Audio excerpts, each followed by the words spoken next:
So why do you jump Rocco? So Rocco, when I first met Rocco, I was like, nah, it's only a jump. And when I tried it, it was like the way of life. Not it changed whole my entire being, my point of view, my everything.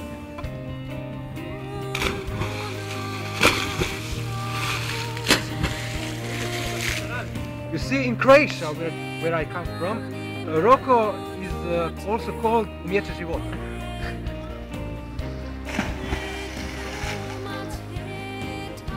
And when you try to jump, you need to even say goodbye to your life, because you might die, face it. I need to laugh.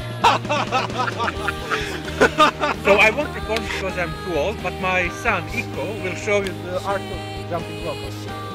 So Iko, you can jump and show us the true inspiration and art of Rocco jumpers.